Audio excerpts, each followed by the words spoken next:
This is the murder of Angie Barlow. Angela Gina Ann Barlow was born on August 21st, 1993 in Denver, Colorado to Stephen and Christina Barlow. Angie was one of 4 girls by her parents. While in high school, Angie had been a fantastic athlete, participating in softball and bowling. She loved being with her sisters and seeing activities that they participated in. Her constant companion was her pet Yorkie, Pablo. On October 26, 2016, Angie had plans to go to a private party. She was due to dance at a party at 700 block of Hart Court at the Landmark apartments and townhouses in Indianapolis. Angie worked as a dancer at local bars in the area and occasionally did private dance, but this one was different. She had received a request via text message from an unknown number. It stated, "Hi, do you do private parties?"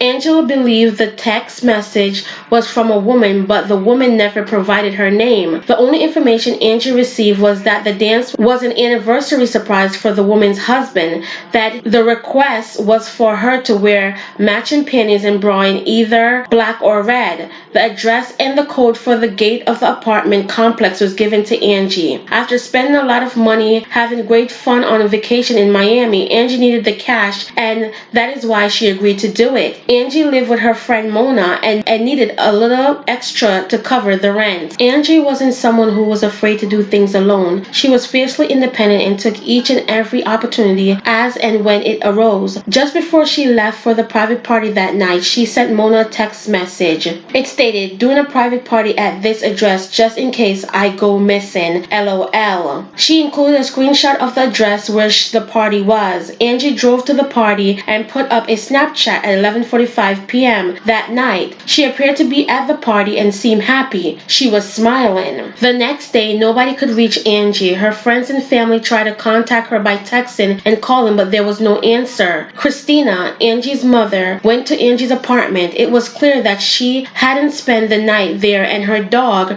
her beloved little Yorkie Pablo, was left with no food or water, which wasn't like Angie at all. That caused real concern, and Angie was reported missing. Mona went to the apartment where Angie told her she was dancing at the night before. She tried the code for the gate to access the apartment complex that Angie had provided to her via the screenshot, but it didn't work. Mona climbed over the gate and went to the apartment. There was nobody there. Police requested surveillance footage from the apartment complex and received a copy of it. At 3:29 a.m., the morning of the 27th of October, the surveillance footage showed Angie's car, a blue Pontiac G6, leaving the apartment complex. A second car, a black car, is seen driving out of the complex directly behind Angie's car. The footage was grainy and it was not possible to see who was driving either car, but police managed to identify the second vehicle license plate. The car was registered to Raven Miller. Police discovered the hosts of the party that night were Raven Miller and her boyfriend,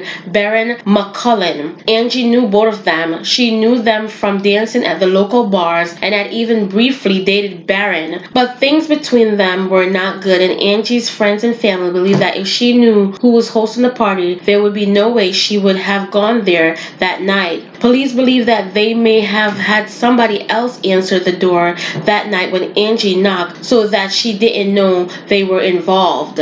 Police questioned both Raven and Baron. According to them, they were still in the apartment after Angie left. They said she was there that night but left with someone else. Inexplicable, police believe there was nothing further they could hold them on, as there was no direct evidence linking them to Angie's disappearance, and they were not questioned further. Shortly after that, they both left Indianapolis and moved to Phoenix, Arizona. From the moment Angie's friends and family discovered she was missing, they searched for her all around Indianapolis. As soon as Mona contacted Angie's parents, Christina and Stephen, they immediately made a 60-mile journey from Moniz to Angie's home. They organized a search party and handed out missing posters everywhere. Her parents put up digital billboard all over Indianapolis and posted a $5,000 reward. 12 days after Angie went missing, her car was found. It was found abandoned just a little over 8 miles from the apartment where she was last seen on the east side of Indianapolis. The car was badly damaged. There were marks on the exterior of the car and cracks on the window, but there was no sign of Angie. DNA swab from a liquid substance found inside of the car was taken. In Angie's hometown of Manus, Indiana, there was a strange incident which happened in the months after Angie's disappearance. Around $8,000 was withdrawn from the bank account of Angie's grandmother, Sharon Barlow. Police wondered if the fraud was connected to Angie's disappearance. Police arrested 4 people in relation to that matter, but there was nothing found at the time that linked that matter to Angie's disappearance.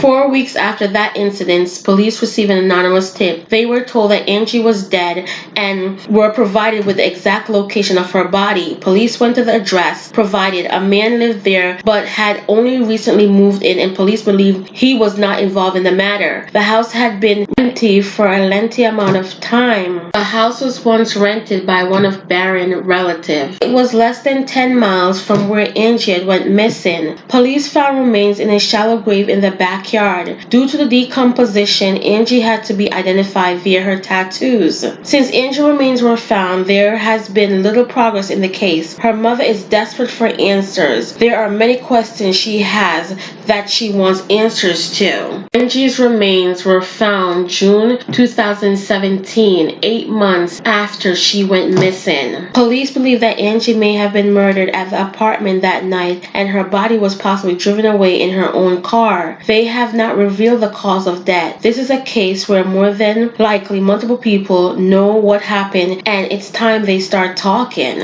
Angie mothers believe that Raven and Barron know exactly what happened to her daughter, and they had partaken in her murder. It's been 7.5 years since Angie Barlow was found dead after being hired to dance at a private party where 2 of her biggest enemies were there. Unknowingly, her 3 little sisters are now teenagers, and they still long and yearn for the love and affection of their big sister, Angie. Her parents are still seeking for justice till this day. I pray that Angie's killers could be finally brought to justice, and the Barlow family could finally have some peace knowing that they received justice for Angie. My prayers and thoughts goes out to Angie's parents and her 3 little sisters. May her soul rest in peace. Until next time on the Meaningful Talk Crime Doc, don't forget to like, share, and subscribe, and I'll catch up with you guys later in the comment section.